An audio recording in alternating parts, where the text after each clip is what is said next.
Number 10. Samuel L. Jackson. Sam Jackson is a sweetheart. Over his career spanning like 40 years now, this man has only received one Oscar, and it was an honorary Oscar presented at a private ceremony last year. However, he's been nominated time and time again for his incredible performances, only to be passed over by someone else. Well, in 1995, Sam had the most genuine reaction to losing the Oscar for Best Actor in a Supporting Role to Martin Landau. Anna Paquin, who was only 12 at the time and already won an Oscar for her part in The Piano, presented the nominee list. The moment that she says the name Martin Landau, Sam Jackson says and looks away from the camera. The camera never cuts back to Sam lingering on Martin Landau as he delivers his acceptance speech while switching from his nighttime glasses to his reading glasses. That actually happened on stage. When speaking about the night in recent years, Sam has commented that movies are movies, and at the end of the day his job is to get butts into seats, which he does brilliantly.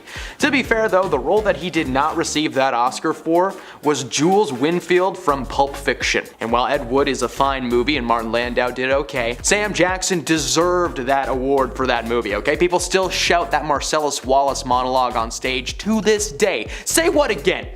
Say what again? It doesn't sound right coming out of me. Number 9. Drake. The rapper is known for dropping little to no shade to his fellow performers, but he is a Toronto sweetheart, so when he's in town he likes to attend NBA games and support his team, the Toronto Raptors. The NBA actually got complaints about Drake's behavior courtside. Most of the time he's just a loud fan hyping up his team, which is allowed, but sometimes Drake has broken court etiquette several occasions. He seems to think that because he's Drake he's good to go, but the facts are that you can't just walk over to the head coach of the Toronto Raptors and start rubbing his shoulders to hype him up. He continued to attend events, but looks like a toddler who just got in trouble at a few of them. His hometown is not the only place that he's been asked to tone things down, though. A while back, the NBA made a similar request about his antics after an altercation between himself and Cleveland Cavaliers' Kendrick Perkins, where the two launched into a profanity-driven argument as security had to step in to de-escalate the situation. Every time he attends one of these games now, he just has to be on his best behavior, which is apparently no behavior at all. Number 8. Eminem. Who hasn't this man thrown shade towards? Okay, there are countless celebrities to use, so let's just name a couple. Most of his disses are limited to his music career, and that also seems to be where he shines. In The Real Slim Shady alone, he drops some devastating lines about Will Smith, Pam Anderson, Britney Spears, Christina Aguilera, NSYNC, and Dr. Dre. The lyrics are usually a comment on the person's behavior or possibly something they did to him personally. He shaded Mariah Carey because they apparently dated at some point and he was upset about her status. And in the early 2000s, he also got pretty upset after Sacha Baron Cohen popped up over the crowd at an awards ceremony on wires wearing basically nothing, and he was suddenly lowered onto Eminem, who was struggling to get him spun around and back onto the stage. But that turned out to be a planned stunt done for fun because Sasha's fun and he likes to do fun things to unsuspecting people. Eminem drops shade every other day, but when he puts you in a song, prepare to be devastated. No, I will not rap for you because I know you will roast me, not to mention all of the no-no words I'm not allowed to say online. It would make no sense. If I could swear, I'd be rapping up a storm. Number 7. Prince. Any fans of the late great Prince will remember that he was not much for making speaking appearances, so when he presented Halle Berry with a National Association for the Advancement of Colored People Image Award, it was a massive deal. As she took the stage, she was starstruck. As if the night couldn't get any better, she was just handed an award by Prince, who she had loved for a very long time. And as she said that to the cameras, they cut to Prince, who gives a very humble bow and fans himself, but the next time we cut to his face, he looks so annoyed, like he just wanted her to get off the stage so he could go sit down already. Despite the clear annoyance even after his passing, Halle Berry has gushed about the night and how they eventually got to a good place before his passing and now considers him a friend. Number 6. Leonardo DiCaprio. After seeing the clip from this awards show, I'm starting to think Leo might have had a bit too much no-no juice. In 2016, Lady Gaga walked by Leonardo DiCaprio while making her way to the stage to accept her Golden Globe Award. As she brushes past him, Leo is clearly laughing about something with a buddy a few tables down, but he didn't notice Gaga pass by at first, so when he does, the camera captured just a wonderful and very human moment where he looks up with these like, ooh, yikes kind of eyes. I watched the clip back and I noticed that the man that he was giggling with was actually Will Smith, sitting next to Jada. The internet saw this as him somehow shading Lady Gaga, but he raised his eyebrows, but later told people that it was just a natural reaction from not knowing who or what was behind him. At the end of the day, this shade was nothing more than a man having a good time when suddenly Lady Gaga walked behind him. Hey man, if I was in Lady Gaga's way and she had to maneuver around me, I would also hang my head in shame and just avoid eye contact. That's never happened to me, thankfully. Number 5, Samuel L. Jackson. Again, Sam Jackson is such a good dude. When he is doing interviews especially, he is just very down to earth and easygoing. He is also not shy when it comes to calling out strange or rude questions or misinformation during interviews. He stopped by KTLA Morning News Now to promote the remake of RoboCop, when reporter Sam Rubin couldn't wait to ask him about his career and the cool movies he had been in. The problem was though that Sam actually confused Mr. Jackson with the actor Lawrence Fishburne from The Matrix. Sam asked Mr. Jackson about his most recent Super Bowl commercial and saw a confused look start to wash over his face. He realized what was happening and apologized for the mix-up, but Jackson did not let the situation go. Instead, he started hounding this dude for messing up who he was. According to Lawrence Fishburne, this is actually a pretty common mistake and one that he does not mind, as it is a compliment on both parts. Sam Jackson played the whole thing off as funny more than mean-spirited, even tweeting a picture of himself from roughly a month later where he is wearing a shirt that says "I'm not Lawrence Fishburne." What a legend. Number 4, Joan Rivers. While speaking with CNN host Frederica Whitfield about her role as a fashion critique on the reality series Fashion Police, Joan didn't appreciate the questions that she was being asked. While calm at first, the host claimed that Joan's comments on the show might be considered mean or cold-hearted, and fans wanted to hear what she had to say. Before even being able to finish that sentence though, Joan clapped back and said that she is not mean and says the truth. She's just saying what people on the couches at home are probably thinking, ya jerk. She called people and their style ugly, and she might be cold, but her words are meant to heal and not to parade. The interviewer then went on to ask Joan how she felt her words were coming across to the audience of both her show and to the readers of the book that apparently featured some very dark content about people that Joan had no business discussing. Joan said that if you can make something funny in life, do it. Well, that's not true. A lot of people have pretty dark jokes about some dark stuff, and I'm not even allowed to repeat what they are on the internet. Not a great defense, Joni. The final straw came when Joan was asked about the fur coat that she was wearing on the cover of her book and the backlash that she might face from animal rights activists.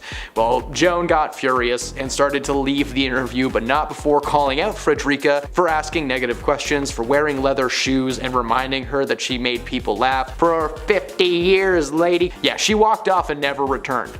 Number 3, Cardi B. In 2017, rapper Cardi B and model Asia Davies appeared on an episode of VH1's Love and Hip Hop. Things became heated pretty quick when the topic of Asia's ex-boyfriend Swift came up. According to Davies, she was convinced that Cardi and Swift were intimate together while she was still dating him. Cardi responded to the accusations by throwing her stiletto at Asia's face, and then jumping up and began making her way towards the model, but was stopped by 2 large security guards. Good thing too, considering on the other side of the room, Asia had done the exact same thing and was also being held back. An all-out brawl almost took place, but the altercation resulted in the pair yelling at each other from across the room, and Cardi's main problem was the judgment being placed on her for being an exotic dancer before her time as a music. Hey, that didn't come up in the conversation. While Davies claimed that wasn't the case, it was very clear from both their verbal and physical language that there is some shade between them, and it is not going away anytime soon. Number 2, Olivia Rodrigo. Olivia Rodrigo and Joshua Bassett co-starred on the Disney Plus series High School Musical, the series. During their time on set, they developed a relationship that apparently didn't end well, and it might have something to do with one Miss Sabrina Carpenter.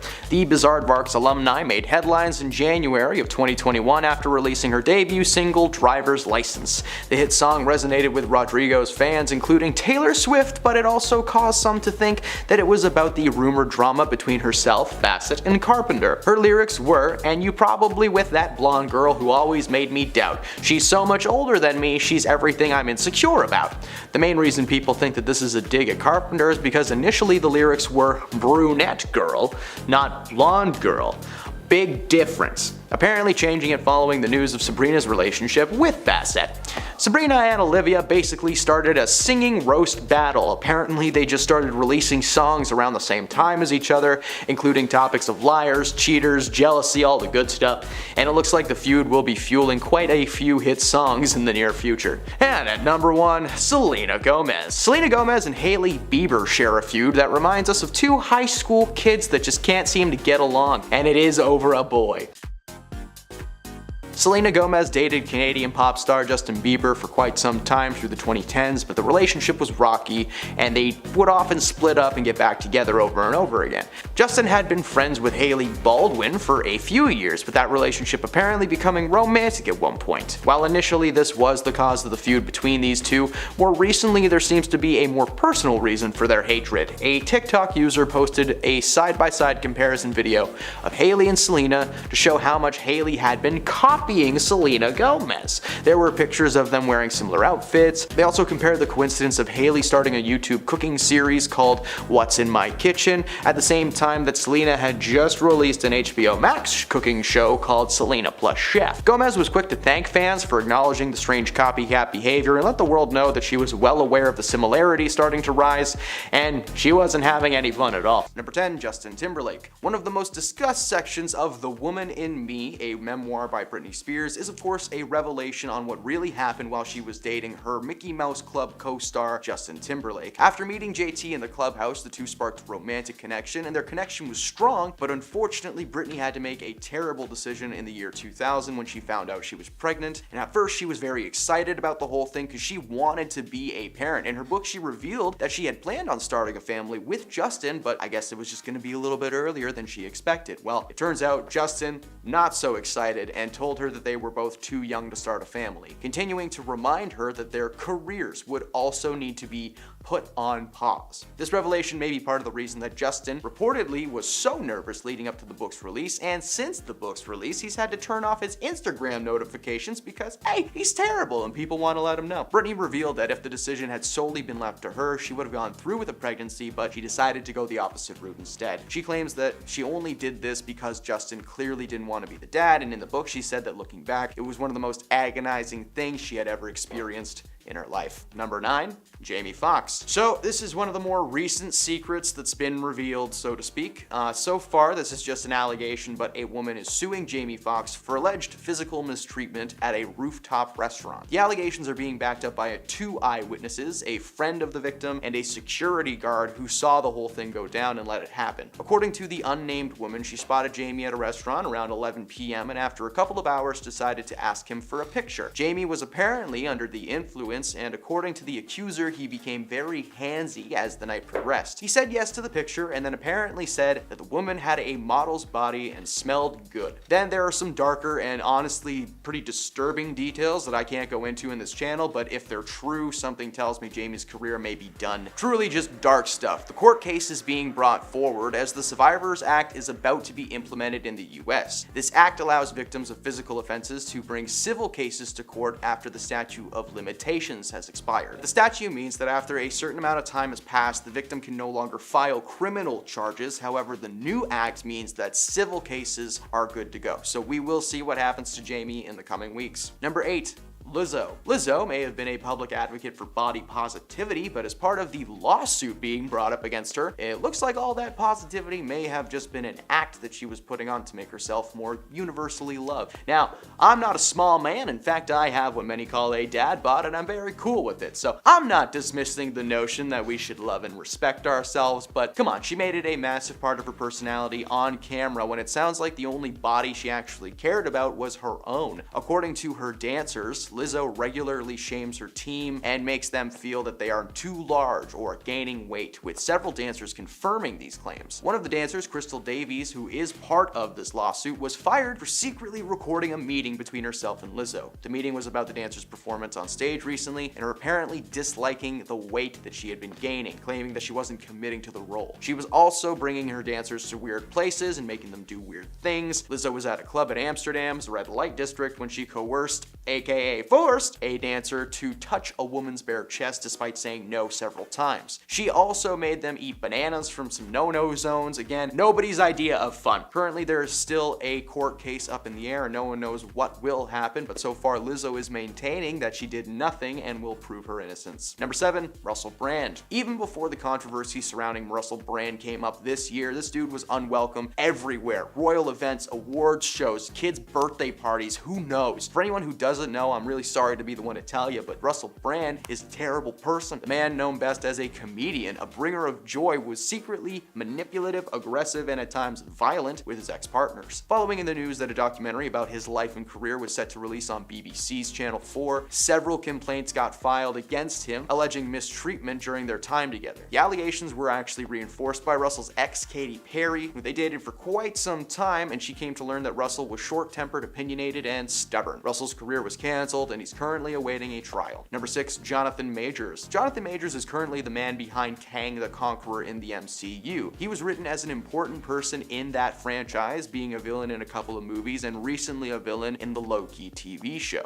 Unfortunately for Jonathan Majors, an ex has come forward and alleged that Jonathan was physically violent towards her while they were together. Since March of this year, Majors and his team had been adamant that the situation was blown out of proportions and that there really is nothing to be upset about, which is always a fun thing to say to people during these situations. In fact, in June, Majors filed his own cross-complaint accusing his accuser. The prosecutors refuted these claims and told him they had no plans on prosecuting Grace Jabbari, who is the woman who accused him. Majors has been dropped from his agency, and so far his role on TV and film is pretty up in the air. I mean, his character Kang may even be kicked out of the MCU and replaced by Doctor Doom, so let's see what happens as the year progresses. Number 5, Jada Pinkett Smith. Cheating rumors and dating scandals followed Jada and Will throughout their entire relationship. Since day one, people were convinced that they were in an open relationship or had just been straight up cheating on each other. Turns out that those rumors were kind of true, because ahead of the release of her book Worthy, Jada sat down with People magazine and every other news outlet to share some inside info. The most revealing one was that herself and Will Smith were actually separated for 7 years. Of course, that's not all though. Jada is slowly ruining that guy's life and then some. When Jada revealed the truth about her separation from Will, she claimed that by the time they reached 2016, they just became exhausted with each other. The news of their separation was a mild shock at best, because Super Sleuth fans claimed that they had proof Will and Jada were separated a long time ago. Some of the clips that were submitted as evidence of Will and Jada just prove it, because Will and Jada was on Red Table Talk and he looks drained. He just looks like a man dealing with so much mentally speaking. In her conversation with Will, she literally says that herself and Will had basically broken up, but instead of just outright admitting the information, she decided to hold on to it until the release of her book. A lot of Jada fans commented on the resurfaced clips, and we can all agree just Will is having a rough time, and I just feel for this guy at this point. I could go on and on about how terrible Jada Pinkett Smith is, but I've only got a couple of minutes and I already wrote a lot of lists about why she's bad, so go check him out. Number 4, Mark Wahlberg. Marky Mark and the Funky Bunch hit the rap scene in 1991. Despite sounding like the title of a cheesy kids cartoon, the crew had a small following and garnered quite a bit of success. Enough for leading man Mark Wahlberg to be spotted, picked up by Hollywood to star in The Corruptor, a 1999 action flick that sees Mark play the leading man, Danny Wallace, a police officer who attempts to stop substance trafficking and corruption by the Chinese triads. He had a successful acting career that's recently been declining in quality, but he's still acting and he looks great at 52, so please don't hurt me, Mark Wahlberg. Growing up in Boston, he was the youngest of 9 children and was relentlessly bullied by his fellow siblings. His parents divorced when he was very young, and he became addicted to no-no snow by the time he was 13. He dropped out of high school and was eventually arrested at the age of 18 for attempting to slay 2 Vietnamese men. Apparently, he was walking home late one night under the influence of hallucinogens when he spotted the men. Close friends at the time confirmed that Mark did have a bit of a racial bias with his upbringing, which caused him to be instantly aggressive towards anyone who,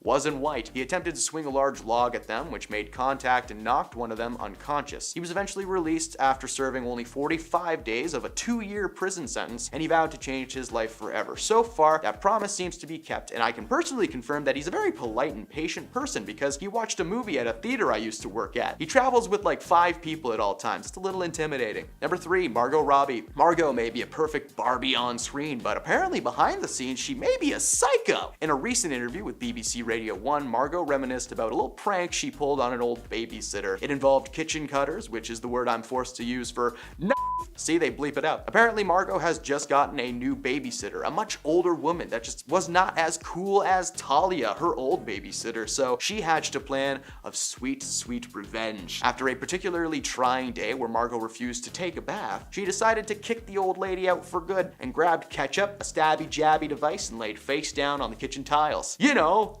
the old I'm kinda dead routine. As you may expect, her babysitter walked in, took one look, screamed, and just jogged out the door. She was gone. She traumatized the woman, who quit, and Margot successfully got her old babysitter back. But that's very messed up, and Margot was so young when she did that. That is so dark, a dark place for someone's mind to go that early on. Was she secretly a little crazy this whole time? Might explain why she is the best Harley Quinn we've ever seen on screen. Number 2, Tim Allen. Tim Allen is the voice of Buzz Lightyear, the star of ABC's popular sitcom Home Improvement, which premiered in 1991. And while he may have played a family man on TV, a lot of fans may not know that Tim was a smuggler of no-no snow in the early 1970s. According to Tim, he got mixed up with some pretty bad people back in the day while he was selling certain substances on the street for a couple of bucks. In 1978, Tim was arrested in the Kalamazoo Battle Creek International Airport and was caught with more than 650 grams, 1.4 pounds of no-no snow. Unfortunately for Tim, state legislators had just passed a law that tied a life sentence to any conviction of selling 650 grams or more. Like, there was a guy from the government just next to his car like, oh, 650, all right, well, if you got 650, then you're going to jail. However, that sentence was never served, and it was revealed that Tim was set up by an undercover police officer who had been following him for months. Due to this and Tim's cooperation in providing the names of fellow dealers to the authorities, it led to him receiving a lighter conviction that allowed him to be sentenced in a federal court instead of a state one, so he was able to ignore that new policy. His information led to 20 arrests and the sentencing of a major dealer. So think about this entire entry and tell me that wouldn't be a great movie. Number 1, Danny Matheson. Danny Matheson was that 70s show's popular boy, and it helped launch several careers, including Mila Kunis, Ashton Kutcher, and of course himself. Danny was also on this show, and it turns out the allegations against him date back to 2004 and were reported in 2004. Danny was still on the show when an investigation took place. 4 women reported that he had mistreated them physically, prompting local law enforcement to halt production of that 70s show and bring Danny in for questioning. The investigation brought little to no actual evidence to the table because it was just that time, so Danny was let go and the whole thing was forgotten about. But that means that Ashton and Mila watched this dude shut down their project and still said, hey, he's a great guy. When the charges come up again 15 years later, people are still sticking to his side that he was friends with, but it turns out that he was an actual menace and a horrible person, and he's gonna go to jail. Thankfully, in 2023, it's a lot easier to confirm allegations like this, and he was recently sentenced to 3 years in prison. Number 10, Lindsay Lohan. In the early 2000s, Lindsay Lohan faced a ton of public scandals, but one that's not talked about often enough actually took place behind the scenes of a little show called Ugly Betty. Lohan was a guest star on the show in the 3rd season playing Kimmy Keegan. Kimmy was supposed to stick around for 6 total episodes, but that number was shrunken down to just 4. The reason being was her co-star and, the lead of the show, America Ferrera, just didn't get along with Lindsay on set. According to America and several of the Ugly Betty crew members, Lindsay would just show up with an entourage of people, usually under the influence of herbs and spices, and the production crew had to repaint her dressing room when she left because it was just so messed up. One crew member alleged that she would cut images of her own face out of magazines and tabloid articles as if she were making a collage of some kind. America claims that one scene took over 30 takes to get right because they just kept flubbing their lines. Lindsay's team of buddies have been adamant that America had too much power and was the sole reason that she was asked to leave the show. Unfortunately, if you do bad things and enough people know about it, karma comes around. Number 9, Julianne Moore.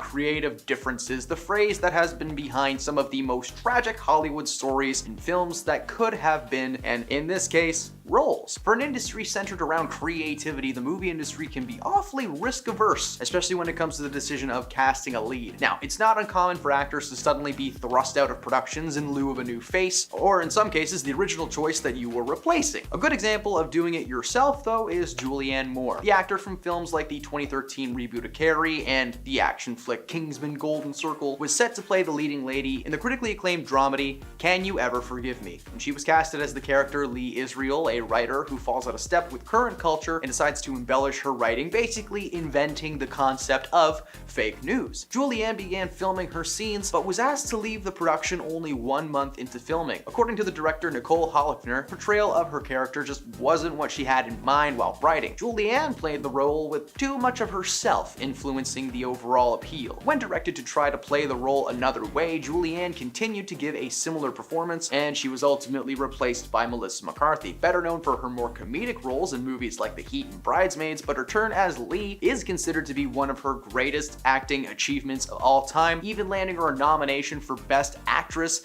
at the 2019 Oscar ceremony. Julianne didn't take the news all that well, but did eventually move on and has made a couple of solid flicks since, so it all worked out in the end for everybody. Number 8. Henry Winkler. Henry Winkler is best known for his role as the Fonz on Happy Days, and he was set to direct Tom Hanks in the much-loved buddy cop movie Turner and Hooch. Unfortunately, these two had a pretty rough history together before that. The Fonz had actually fought with Hanks in character on the set of Happy Days for an episode a few years before, and it would appear that Tom wishes that he could fight Henry for real. As rumor has it, the two of them just didn't get along at all, so much so that a few days into filming Turner and Hooch, with Henry behind the wheel, Tom ordered Winkler to be removed from the set and replaced as director. That's the kind of power Tom Hanks wields. He can just walk on set and be like, no. Not only did Tom complain that Henry's behavior as director was annoying, he complained that Henry was just overall bad at his job. It would take double the average time to reset a shot on set, he had minimal control over his actors, and he was apparently very frustrated with having a dog on the set. Like, did he even read the script before he took the job? That dog is a national treasure. What makes this firing even more tragic is the fact that when Winkler was delivered the news, one of the film's producers ripped Henry's contract up in front of his face. Over the years, when asked about the incident, Henry denies that he's ever had any kind of personal or professional issues with Tom Hanks. Tom's never given us any reason to think that he would lie about something like that. What would he have to gain? I defeated the Fonz. Hey, so did ABC when they canceled his show. Number 7, Jean-Claude Van Damme. The Belgian actor Jean-Claude Van Damme was just on the verge of coming into his own career as the Muscles from Brussels when he landed a job opposite of Arnold Schwarzenegger in 1987's action flick Predator. Now, this sounded like the perfect casting choice, right? Jean would have worked alongside the likes of Carl Weathers and Jesse Ventura, and while that may have turned out cool, the reality was that Jean wasn't casted to play a role as one of the Marines at all. Instead, he was casted to play the titular Predator himself. The special effects artists behind the project called The Experience with John as a hilarious comedy of errors, in which nobody knew exactly what the other was expecting. Apparently, nobody had informed Jean that the role was basically just a glorified stuntman. They were prepared to direct him to just hop around like a frog, but John was obviously confused and upset with this choice. According to John, he had just gotten off the boat, and he was under the impression that he was going to be showcasing his martial arts skills to the world, but was instead reduced to a massive, slow-moving alien with dreadlocks. To the surprise of absolutely nobody, Van Damme was furious and dispirited about spending this entire movie coked up in a clunky and often ridiculous-looking suit, and was ultimately fired and replaced with Kevin Peter Hall. The idea that he was just on set like, I can barely move in this thing, just brings me so much joy. Number 6, Shia LaBeouf. In 2013, Alec Baldwin was attached to star in a Broadway production of the show Orphans alongside Transformers alumni Shia LaBeouf. Now, from day one of rehearsal, Shia and Baldwin were at each other's throats. Shia's problem was that Alec was not off script. This was something that he considered to be very unprofessional. Shia has since claimed that he was so nervous about the show that he made sure to memorize his lines before he even set foot on the stage. His methods were not reciprocated by Alec, who simply showed up with a coffee in one hand and a script in the other one, planning to rehearse in the moment. Shia was furious and apparently yelled at Alec to learn his lines right now. He was the lead. That's the deal. After a couple of weeks and one particularly rough day where Shia blew up at him in front of a ton of cast and crew, Alec took 5 and had a meeting with the producers. He said that if Shia wasn't let go, that he was gonna quit. Well, producers caved and Shia was let go. In the tabloid, they claimed creative differences, but Shia later shared his side, clearly upset with being dropped as if he meant nothing to the show. Number 5, Dennis Hopper. Dennis Hopper is one of the groundbreaking actors and directors of the 1960s and 70s New Hollywood, now eventually finding his niche in the early 90s, playing villains in films like Speed, Waterworld, and the live-action Mario movie where he plays Bowser. Yes, that exists. No, it's not good. So, it came as no surprise when he was casted to play Kristoff, the all-powerful TV producer controlling Truman Burbank's life in the film The Truman Truman Show. The cast was stacked and it included Hollywood heavyweight Jim Carrey as the titular Truman. Anyone with a brain cell would have been excited to be a part of this movie, still considered to be one of Jim's best dramatic performances. However, 2 days into filming his scenes for Christof, which were only supposed to take 10 days to film, Hopper was unceremoniously let go from the set. Apparently, Dennis had a contract in place with producer Scott Rudin that he would be fired should his work be unsatisfactory. He must have been pretty bad in the role, as the director Peter Weir has been described as extremely reluctant to ever remove an actor from a movie. Reports later surfaced that Hopper was basically half asleep while playing the character, and while Christof wasn't written to be, a manic madman, he did require just a little bit of effort to be properly portrayed. Ultimately, Ed Harris stepped in to play the role after production had been desperately trying to replace Dennis to avoid having this film be shut down entirely. Thankfully, that never happened, and The Truman Show has gone on to be one of the most depressingly heartfelt films Jim Carrey has ever made. Oh, and Ed actually got nominated for an Oscar, so sorry Dennis, looks like they made a good move. Number 4, Eric Stoltz. Alright, here, let's talk about a little bit of the 1985 comedy sci-fi Back to the Future. I loved this movie growing up. The story followed Marty McFly, a high school student who's accidentally sent back to 1955 in a DeLorean invented by his close friend and scientist Dr. Emmett Brown, played by Christopher Lloyd. And no, we're not going to talk about that friendship, even though it's a little strange. And they're forced to get his future parents together before he disappears from existence. Now, whoever pitched this movie must have been lacking some sleep. The film went on to spawn 2 sequels, creating what's considered to be one of the greatest film trilogies of all time. And while Michael J. Fox may have played the iconic Marty McFly, he actually wasn't the first actor to put on that puffy vest. A young man named Eric Stoltz was initially casted to play the role. You may not recognize Eric because his most famous character was drenched in prosthetics and makeup, playing the character of Roy L. Dennis in the film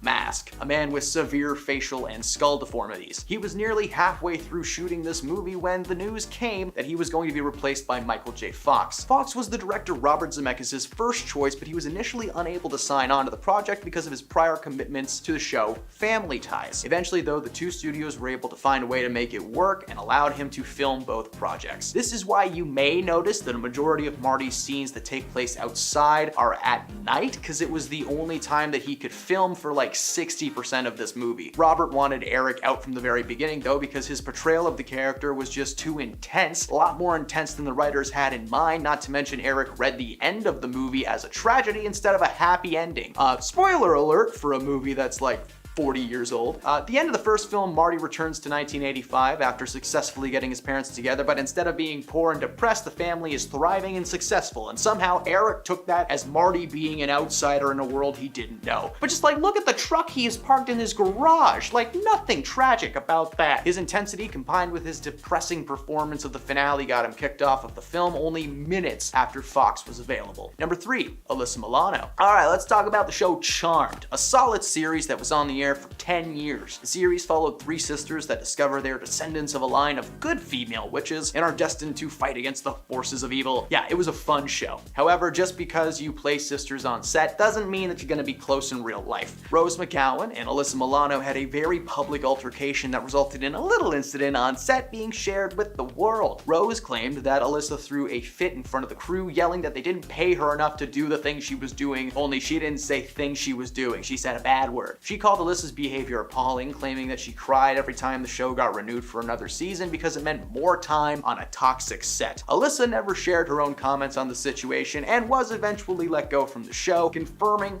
what she was being accused of. Number 2, Thomas Gibson. Thomas made a name for himself starring as one of the leads of the series Criminal Minds. He was on the show for a few years, and in that time he made a few problems for the people unfortunate enough to be staff members of the series. There were a few issues over the years that would have warranted some action, like screaming at producers and writers for not doing a good job, but the incident that got him kicked off the show for good involved a kick. In 2016, Thomas was swiftly fired from the series after an incident with a writer named Virgil Williams. An internal investigation revealed that Thomas kicked Virgil one day during production of an episode that Gibson was directing. Now, as I've said before, that was not the first incident on set that really should have resulted in some kind of punishment. In 2013, he pleaded no contest to no juice related reckless driving after being arrested under a DUI, and 3 years before that, he allegedly shoved an assistant director, Ian Wolfe, during a late night location scene. That led to the studio ordering Gibson to take 8 hours of anger management, which clearly worked out. According to most of the people on set though, Thomas was a wild card. Some days he'd be friendly and accommodating, and the next,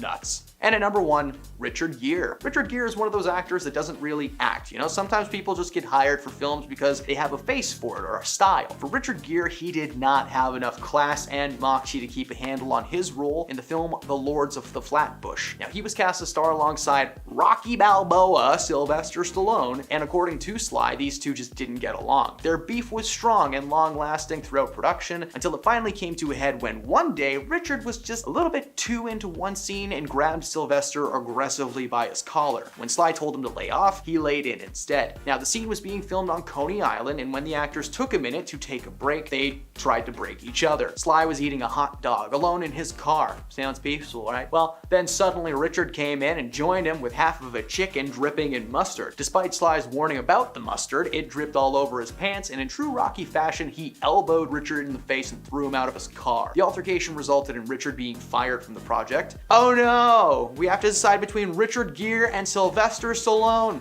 I wonder how quick that decision was. Number 10, Jessica Simpson. It appears that both Jessica Simpson and Ryan Gosling knew about Timberlake's shady ways for quite some time. During an interview, Simpson revealed that Timberlake had come over to her house many years ago after she had just come out of a divorce and Timberlake was fresh out of a relationship. But things escalated a little quicker than Simpson was anticipating, and the two ended up sharing a passionate kiss together. Simpson was initially very excited about this, as she was under the impression that there was a bit of a spark between the two, but she recounted how immediately after the kiss, JT pulled out his phone and started texting someone. Well, it turns out that that someone was not other than Ryan Gosling, and he revealed that he had made a bet with the Barbie actor when they were just 12 years old about who would kiss their Mickey Mouse Clubhouse star first. While there's a good chance Gosling probably forgot all about the bet and moved on since he was a functioning adult, it seems like Timberlake just never grew up and totally embarrassed Simpson.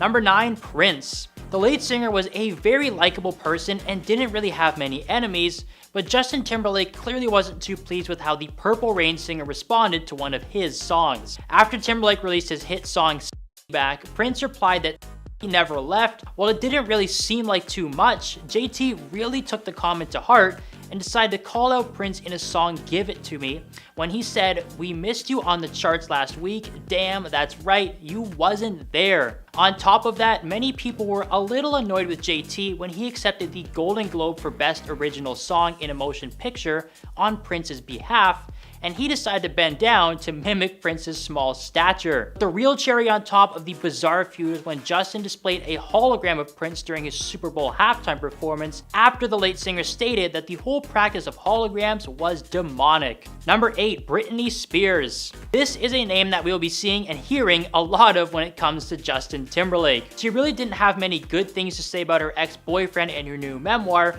and she made some absolutely shocking revelations about her fellow singer. Now, while Timberlake had his own view on things back in the day, and many people initially felt bad for him after he claimed Spears cheated on him, it appears Britney had her own shocking side to the story. Spears is on the set of the music video for Overprotected Darkchild Remix when she mysteriously went missing for an hour on the second day of filming. Director Chris Applebaum revealed that he found the singer in her trailer where she was bawling her eyes out. That is when she revealed her phone to Applebaum and showed him that she had received a text message from Justin Timberlake which simply read, "It's over." Now, for two people who had such a long history together, that was a pretty cold way to end things, and as you will see later in this video, it wasn't the only time that JT caused some heartbreak for Britney. Number 7, SZA. Justin Timberlake has had a number of mishaps on television before, but this one really struck a chord with a lot of people who were in the audience and at home watching on TV. The two superstars appeared together on The Ellen Show along with Anderson .Paak to speak about their roles in the Troll World Tour. However, while Timberlake and Paak had every opportunity to answer the questions that were answered directly to them, Timberlake decided he wanted to try and crack open the jokes while SZA was trying to answer Ellen's questions. Timberlake kept interrupting and saying, "What are you doing to him, sis?" while using what many describe as a black scent way of speaking. Aside from the fact that he was undermining SZA and not giving her the chance to answer Ellen's questions directly, many people did not take too kindly to Timberlake's fake accent. He's faced a bit of heat over being racially insensitive on numerous occasions, and this incident definitely didn't help his case. Number 6, Jessica Biel. This was more a case of the internet warning everyone about Justin Timberlake was doing to his wife. It seems like JT just can't keep his hands off anyone, as he was photographed holding hands with his Palmer co-star Alicia Wainwright. While that may not seem like too big of a deal to some people, it should be noted that Biel was pregnant with her and Justin's second child at the time.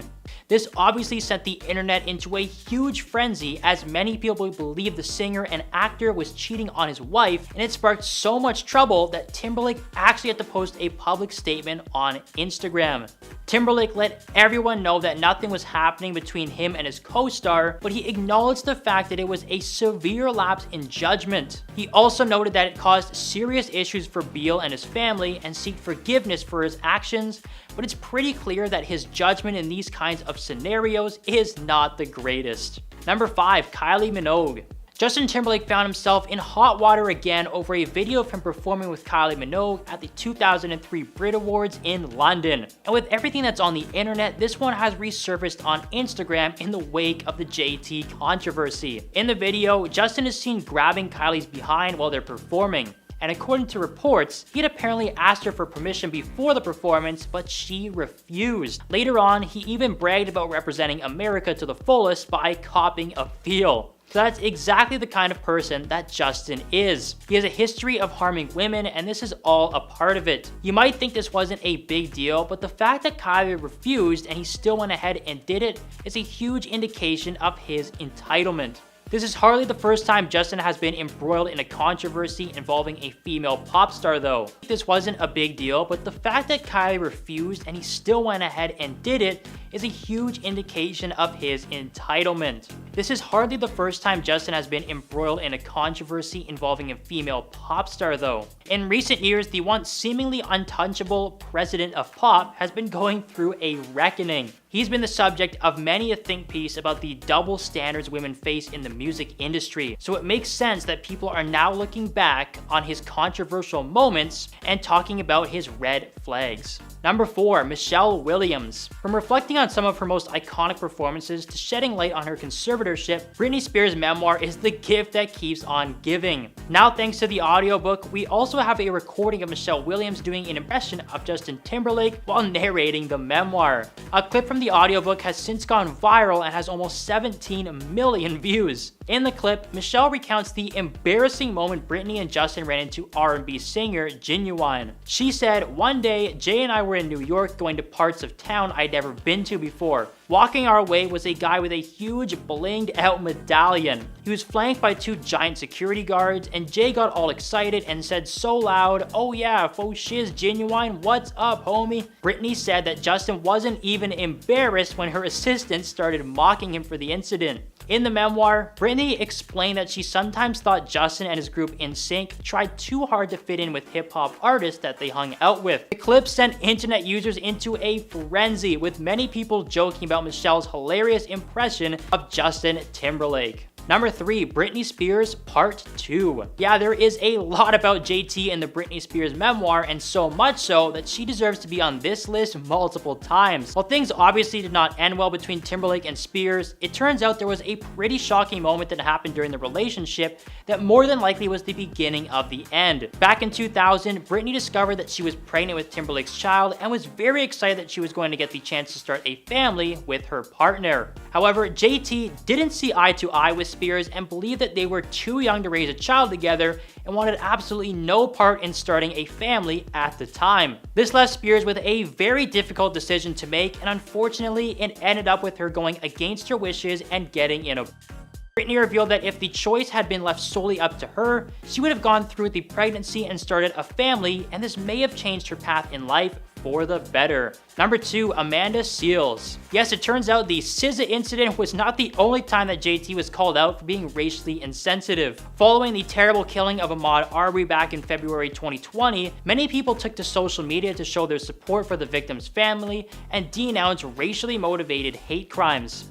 Timberlake joined in on the public outcry by posting a black and white photo of Arbery with the caption, "If you're not outraged, you should be. Justice for Ahmaud Arbery." While this initially seemed like a nice tribute, while also calling attention to the changes that need to be made in society, Amanda Seales made a post calling out Timberlake for turning off the comments on his post. She stated that he had to be more of an ally and get in the weeds with his fans who are also fans of racist rhetoric. Seales even started her own hashtag #TurnHimOn to call out other celebrities like Timberlake who didn't want to call out their racist followers and help shed even more light on the persistent problems of racism. And number 1, Janet Jackson. Who on earth could forget about this one? It was the ultimate gaffe in the history of Super Bowl gaffes, and one that has lingered over the heads of JT and Janet Jackson since it happened. Of course, we all remember the incident like it was yesterday when Timberlake made the huge mistake of exposing Janet Jackson's chest to millions of people around the world on live TV, and this landed the two performers as well as television broadcasters in some serious hot water with the FCC. The incident meant that Janet Jackson was never allowed to perform at a Super Bowl again. However, Timberlake, who caused the incident in the first place, was invited back in 2018 to perform at the biggest football game of the year as a solo act. Well, even though more than a decade had passed since his last appearance, many people believe that he shouldn't have returned at all after his actions at the 2004 edition. He clearly embarrassed Jackson in a terrible way, and many people believed he never learned from his past mistake. Number 10, Chadwick Boseman. The late, great Chadwick Boseman was not just an incredible performer, but an incredible man. In his early years of acting, no matter what his status was, he was always vocal about the things that he did not agree with or understand. During a commencement speech to the graduating class of 2018 at his alma mater, Howard University, he spoke about a time when he was fired from a show for questioning the producers about the stereotypical depiction of his character. At first he was excited as he was promised a 6-figure contract, more money than he'd ever seen in his life. However, the moment he saw the role that he was playing, he was conflicted. The role was wrapped up in assumptions about people of color. He said that the character was just a young man with a violent streak pulled into the allure of gangs and with zero glimpse of positivity or talent in the character. After filming a handful of episodes, Chadwick brought his concerns to the attention of the producers, who told him that they were very pleased with his performance, a performance that he was actually fired from the next day. Apparently, the things that he was asking caught the producers off guard. The conversation over the character actually came up when he was called into the production office, and they were very happy with what he'd been doing on the show, and it was clear they wanted him around for a long time. But when they asked him if he needed anything to be more comfortable, it was his opening. He asked them if they could just discuss his character a bit for plot purposes, asking them only 2 questions. Where is my father? And if my mother is not equipped to be a good parent, why did myself and my brother need to go to foster care? While the producers did have answers, when Chadwick asked if they felt that he was a stereotypical character at all, the producers stared for a moment before suggesting that he speak to the writers if he had any suggestions. The goal was to give his character a new lease on life, but the next day, he was fired for speaking his mind, something he's never regretted once and that never stopped him from pursuing his dreams. Number 9, Sylvester Stallone. Considering the success of the Beverly Hills Cop franchise, it's difficult to imagine anyone else in the leading role of Alex Foley other than Eddie Murphy. But it turns out that at the time, the role was initially offered to one of the biggest stars of the 1980s,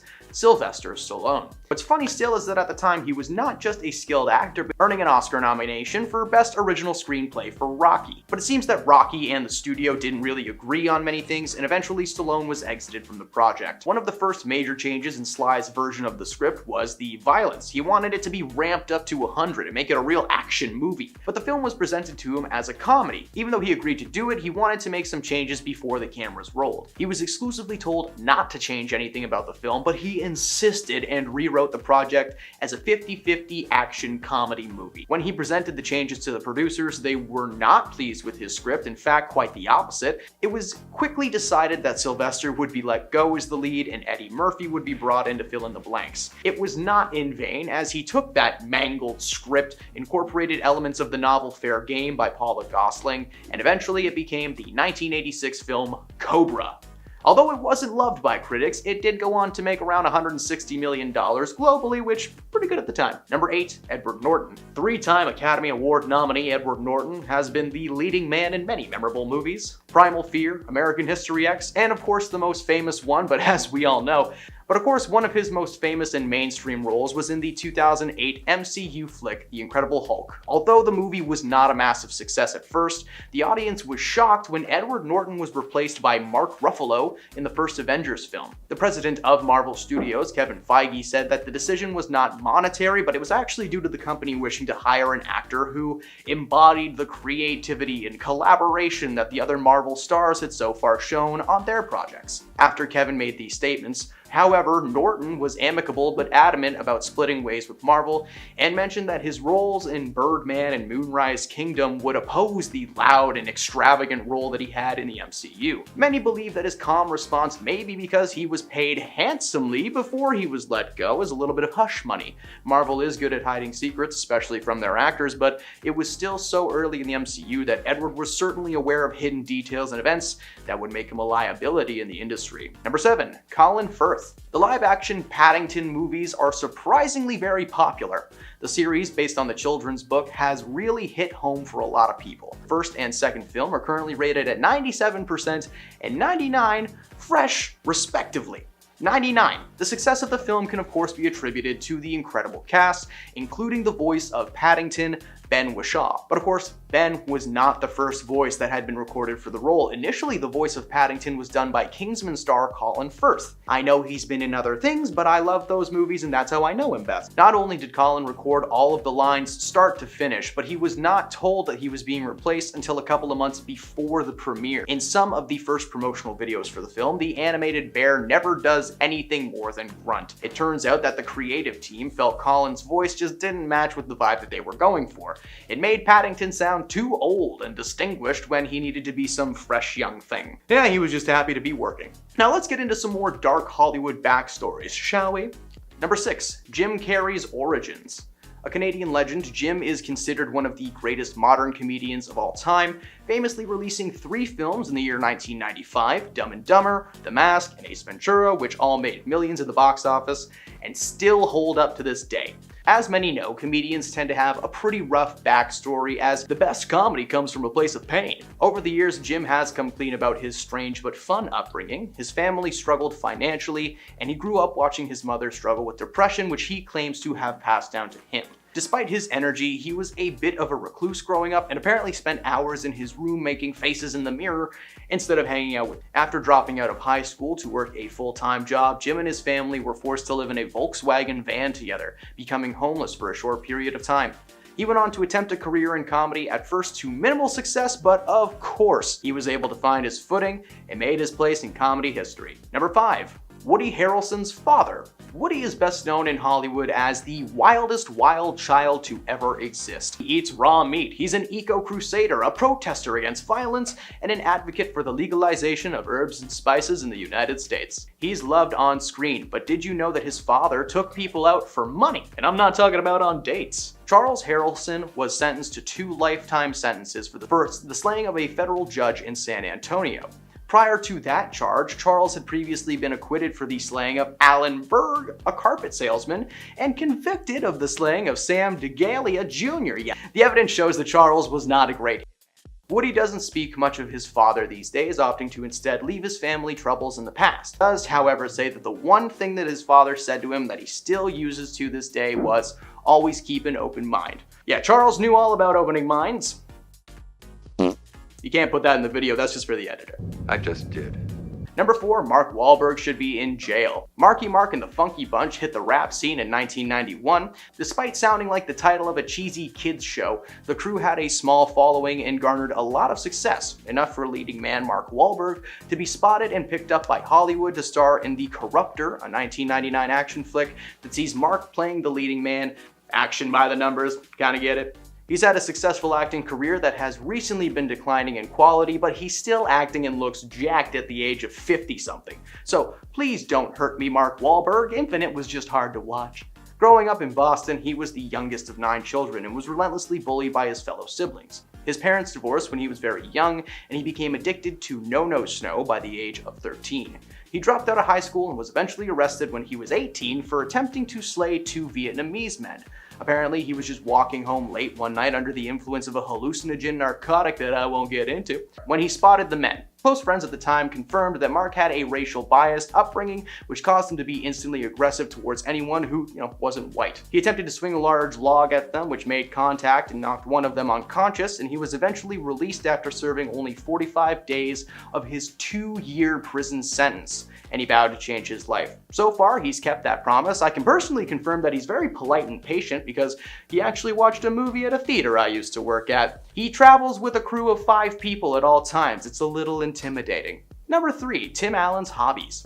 Tim Allen is the voice of Buzz Lightyear and the star of ABC's sitcom Home Improvement, which premiered in 1991. Now, while he may have played a family man on TV, many fans may not know that Tim was a smuggler of no-no snow in the early 1970s. According to Tim, he got mixed up with some bad people back in the day while he was selling certain substances on the street for a couple of bucks. In 1978, Tim was arrested in the Kalamazoo Battle Creek International Airport, that's an awesome name, and was caught with more than 650 grams, 1.4 pounds of no-no snow. Unfortunately for Tim, state legislators had just passed a law that tied a life sentence to any conviction of selling 650 or more. Like, as he was being arrested, there was a guy in his car like, okay, and if you have 650 grams. Okay, yeah, you're a goner, Tim. However, that sentence was never served, as it was revealed that Tim was set up by an undercover police officer who had been following him for months. Due to this, and Tim's cooperation in providing the names of fellow dealers to the authorities, led to him receiving a lighter conviction that allowed him to be sentenced in a federal court instead of a state one, being able to ignore that new policy altogether. His information led to 20 arrests and the sentencing of a major dealer. That needs to be a movie. Number 2, they have backups.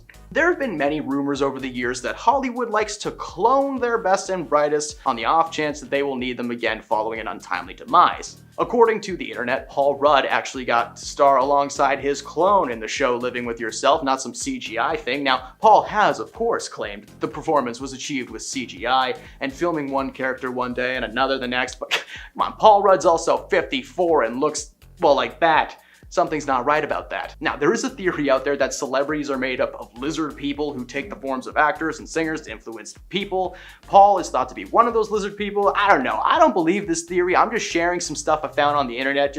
I don't believe any of this, okay? This is fun. It would be awesome if there were 2 Paul Rudds, though. In fact, that would probably be the most chill way to find out that clones existed. Just 2 Pauls being like, hi, I'm Paul. And another one being like, hi, I'm Paul. And everything's gonna be okay.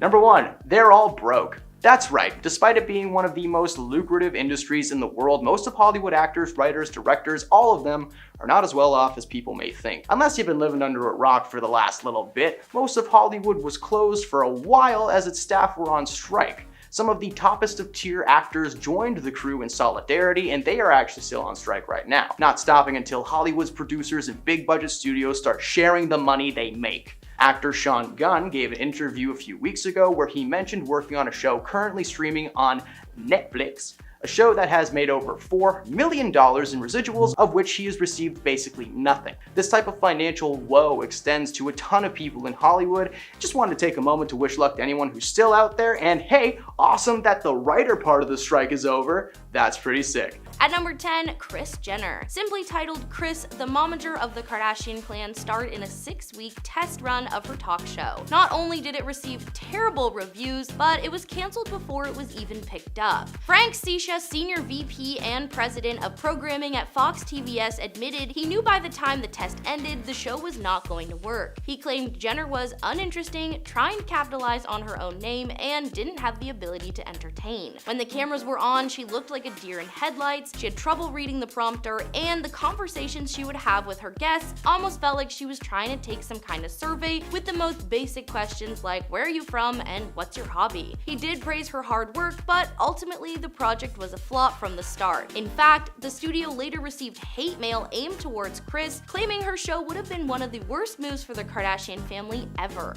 At number 9, Martin Short. Martin Short has had 2 shows with his name attached in his lifetime. The more popular and longer lasting of the 2 was his 1-season talk show, The Martin Short Show, which was a simple late-night talk show with a few sketches between A and B. The short-lived predecessor was a sketch show of the same name. The premise was Marty playing himself in a sitcom about his day-to-day before going on stage as a talk show host. Very meta indeed. As you may expect, the format was a little weird. Studio execs were complaining that it felt like a rip-off of Seinfeld with a bit too much time spent on the talk show portion of things. After 3 episodes were filmed and edited, a test audience was brought in and the decision was unanimous. It sucked. At number 8, Jada Pinkett Smith. Jada and her husband Will have made headlines in the news several times over the years, usually for something bad like infidelity or face smacking, but earlier this year it was announced that her Facebook talk show, Red Table Talk, was going to be canceled following several years online. The decision was made following the distribution company's shift to no longer produce independent content. Despite having a pretty solid slew of guests, the topics tended to drift into the too much information realm, with her sit-down with her husband Will Smith being one of the most revealing episodes. The show featured Jada, her mother Adrienne Banfield Norris, and her daughter Willow Smith discussing various topics, with mom Jada being the main host when it came time to the heavy one-on-ones. Jada herself has been shaded in controversy over the past few years as infidelity rumors seem to be brought up more and more. Her show was taken off the internet, and despite trying to find a new home elsewhere, it's looking like the show will never see the light of day again. At number 7, Sarah Silverman. Sarah is a very popular stand-up comedian.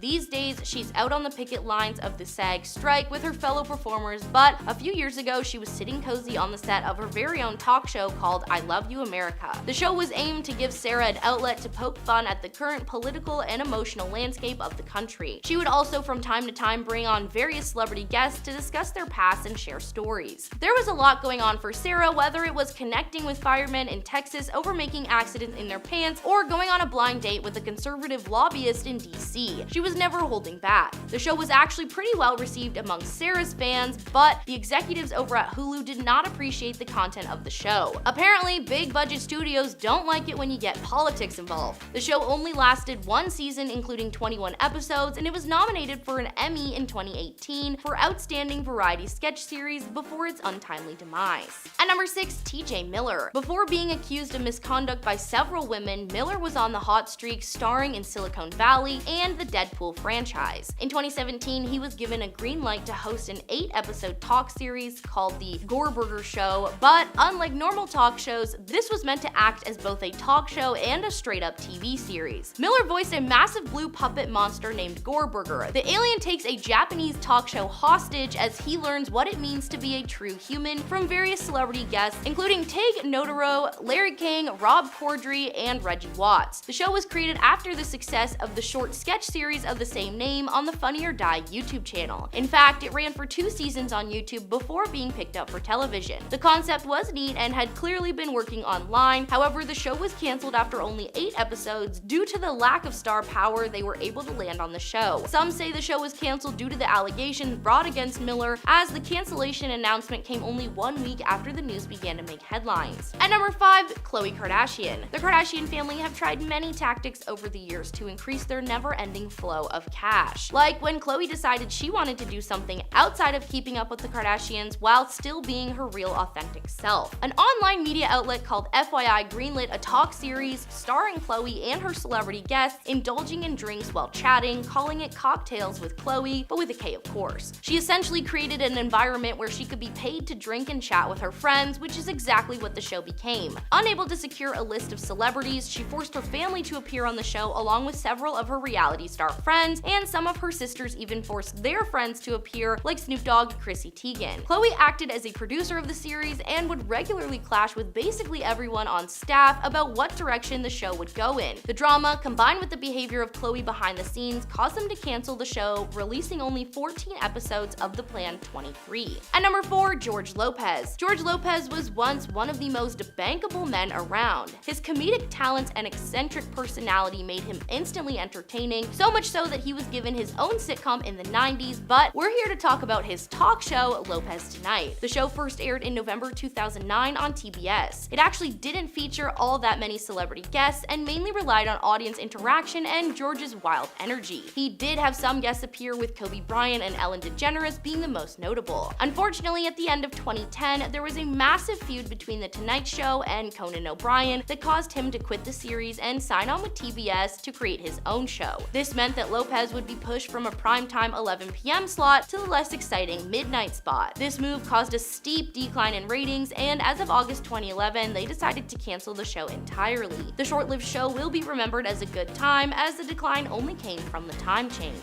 At number 3, Sharon Osbourne. A couple of years ago on the popular talk show The Talk, hosts Cheryl Underwood and Sharon Osbourne began to discuss the topic of race. They were talking about the recent firing of Sharon's personal friend Piers Morgan from Good Morning Britain over a series of comments he made live on air. Sharon went off and began aggressively defending her friend, asking Cheryl what Piers said specifically that was racist. She then went on to say that she was being put in an electric chair, and due to her connection to Piers, that she herself must agree with his statements. She went on to clarify that she did not support his comments per se, but she did support his right to free speech, but he used that free speech to say offensive things, so maybe don't support him. She then asked Cheryl over and over again what she had done wrong. What has she done or said? Cheryl then signed off for a commercial break before Sharon let out some choice expletives. When they returned, the tension almost seemed worse and the conversation continued to escalate. Not long after the altercation, Sharon was asked to exit the show to avoid further backlash. At number 2, Jay Leno and Conan O'Brien. In 2004, NBC announced that late-night host Conan O'Brien would be taking over as the full-time host of The Tonight Show, replacing Jay Leno in 5 years' time. When those 5 years passed and it was time to upgrade, NBC did not want to lose Leno to another network, so they gave him his own talk show in a primetime spot. The Jay Leno Show failed to capture an audience, and The Tonight Show with Conan O'Brien was not an instant rating smash. By the early 2010s, NBC had dismissed Conan and threw Jay back into the fold. Then Jay became public enemy number 1 because people thought he was the reason Conan lost his job. Oprah invited Leno to come onto the show to share his side of the story, and he didn't do much to save face. He wrote the entire thing off as a dramatic mess and then decided to play the victim card, claiming he felt sucker punched by backlash. He also admitted that when he announced his eventual resignation, that he was 100% lying to everyone's face. He then argued very passive-aggressively that NBC was right because under Conan's poor ratings, it marked, in his words, the first time in 60 years of The Tonight Show that it would have lost money. A poll was conducted on Oprah's website, and the consensus was that 96% of the audience hated Leno and missed Conan. Eventually, Leno was replaced by Jimmy Fallon, and Conan's show, Conan, was a massive hit. And at number 1, Lilly Singh. Lilly got her start on YouTube in 2010, but quickly became a very successful woman both in film and on television, being casted in projects like Bad Moms, Ice Age, and Dr. Cabby. In 2019, Lilly was offered a chance to host her own late-night talk show, A Little Late with Lilly Singh. The show was meant to be a follow-up to the popular show Last Call with Carson Daly, with Chrissy Teigen being offered the job at first, which she turned down, so NBC then gave the job to Lilly. The moment the show premiered, things started going downhill fast. While fans of Lilly were tuning in and loving it, anyone else on the planet was annoyed, confused, and a little bit angry. The first episode has been summarized by thousands of reviews as "White men bad, Lilly is bi, end of show." Her show received massive amounts of hate, quickly garnering a 1-star review of 10 on IMDb, something I have literally never seen while researching a topic. The hate continued towards Lilly for 2 more seasons before she announced the show was being canceled. She simultaneously announced a deal with Netflix, setting herself up to star in a new show. Number 10. How they met. In an interview with Harper's Bazaar UK in 2019, Sophie spoke about their meeting, and she basically said they got set up. She explained that they had a lot of mutual friends, and they had been trying to introduce them for quite some time. Apparently they were following each other on Instagram, and he direct messaged her one fine day out of the blue. Soon after the meeting, he invited her to meet up with his tour that was passing through the UK. She said that the two of them had an instant connection, even though she hadn't expected to like him. She said he didn't bring security, he brought a friend, and they drank just as hard as the rest of us. I remember us two spending only a couple of minutes on the dance, and then we found a space in the far corner and we just talked. Sophie went on to say that they talked for hours and hours, but that she was never bored. She felt that the conversation wasn't contrived, it wasn't small talk. From her point of view, it was just easy. She said soon they were inseparable, and then she went on tour with him. So at that point, it seemed like she had really fallen hard for this dude, and marriage came very quickly after that. Like very quickly, but we'll talk about that in a minute. Number 9. Age is but a number. Joe was 28 years old when he popped the question to his then 21-year-old girlfriend Sophie. A lot of people believe that age is just a number. Many didn't find this to be a big deal at first. An insider close to the couple revealed that they were madly in love, and while Sophie is a bit younger than he is, she grew up in a small English town, so it's not completely out of the ordinary for an age difference to be glossed over. Many fans also also came to her defense, citing her mental maturity. While she may have been 21, she was forced to grow up very fast, and because of that, she was probably closer to like a 30-year-old mentally speaking. The red flag is that much like celebrities like Leonardo DiCaprio or Al Pacino, Joe tends to date people much younger than himself, like supermodel Gigi Hadid. His oldest girlfriend was Taylor Swift. She was a whole 4 months older than him. Wow, make way for grandma! Despite how uncomfortable many fans found the age gap to be, the couple did not care, and really, that's what matters. Number 8. Flirty McGurty. When these two first got together, it was believed that Joe had all of the leverage. Why?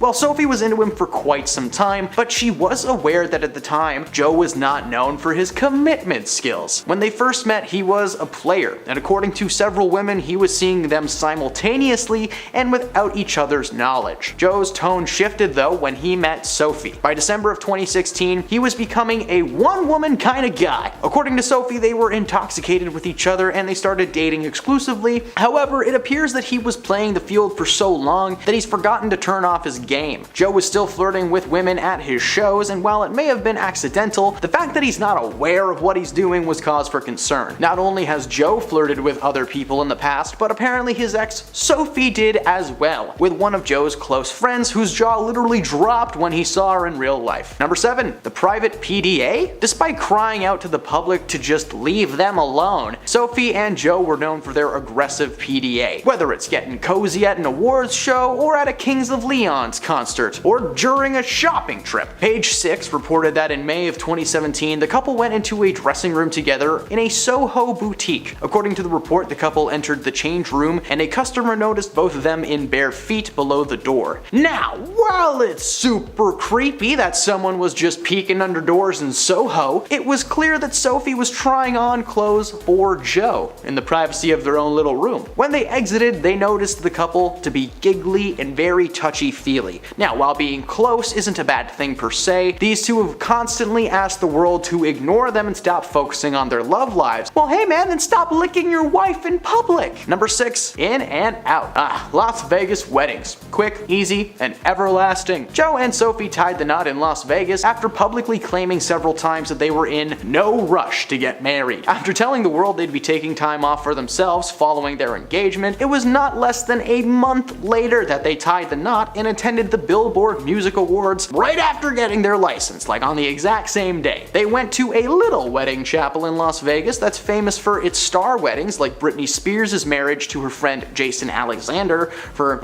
2 days. Not to mention, the wedding featured some huge Vegas cliches. There was an Elvis impersonator literally officiating the thing. Many speculate that Joe was trying to prove something to his brothers by throwing the exact opposite of their weddings. Nick Jonas and Priyanka Chopra had an extravagant $1 million wedding spanning multiple days. The only people in attendance for Joe and Sophie were Joe's brothers, DJ Khaled and Diplo. They also didn't wear the traditional dress and suit, instead opting for slacks and jeans. To cap it all off, they used ring pops instead of real rings to seal the deal. Man, I feel like I'm describing a dream that I had. Number 5. Sophie was hesitant. Sophie Turner previously admitted to OK Australia in 2016 that she's never dated anyone who she didn't know before or who is in the industry. Her reasoning? Well, in addition to being more focused on her career than her love life at the time, she claimed that their lifestyles were a contributing factor. Joe and Sophie had different ideas of what was fun. She went on to say how on-set romances are amazing, but they tend to be very temporary when it comes to their time together, so that was a big fear for her. The logistics seemed to be her main concern as well. If she was filming in Australia and he was on tour in the States, how would that work? They'd never see each other. After getting together officially with Joe, Sophie did admit that she felt like she was in a fishbowl. Frustratingly for her,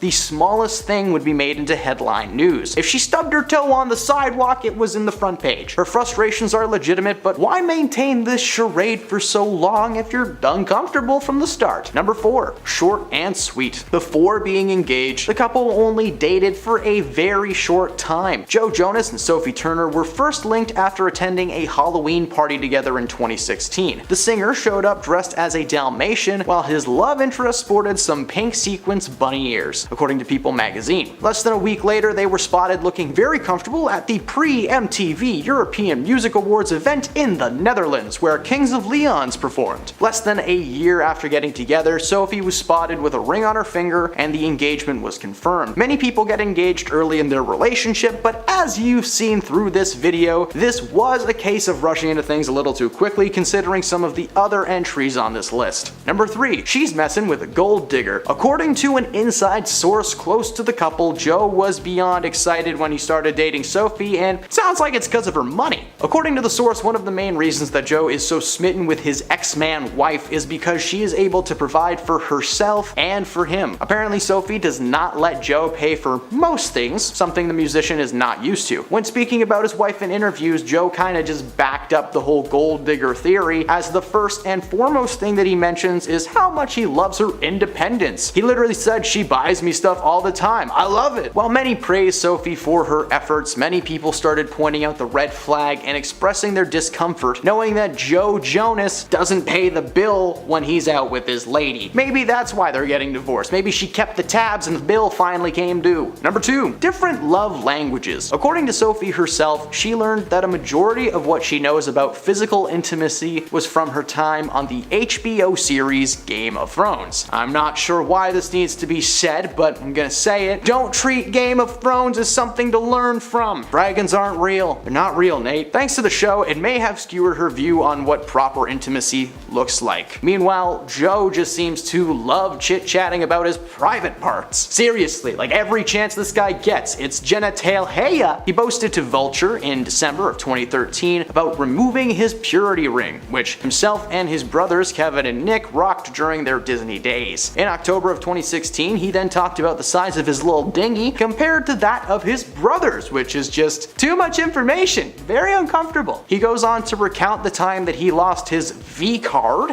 and about becoming a little bit too excited while filming music videos with Ashley Graham and Charlotte McKinney. Sophie has expressed her disappointment in this lack of restraint and has begged him to quit numerous times, but he persists and now they're divorced. And at number 1, Joe took off his wedding ring first. In the weeks leading up to this divorce announcement, Joe was photographed without his wedding ring quite a few times. One of those moments was as far back as August 11th, when he was picking up an iced coffee in New York City. But since then, he's made a point of wearing it again, even as the couple have officially filed for divorce. On Monday, Joe posted a black and white photo on Instagram that showed him looking at the camera and holding a cup with his wedding band prominently on full display. Then, just this morning, he posted a statement to Instagram claiming that it was from the two of them. It said, "After 4 wonderful years of marriage, we have mutually decided to amicably end our marriage. There are many speculative narratives as to why, but truly this is a united decision and we sincerely hope that everyone can respect our wishes for privacy for us and our children." This is quite a shock considering that the news only broke a few days ago. Sources spoke to TMZ and said that Joe had his people contact at least 2 divorce lawyers in LA, and the couple has had serious problems in their relationship for at least 6 months.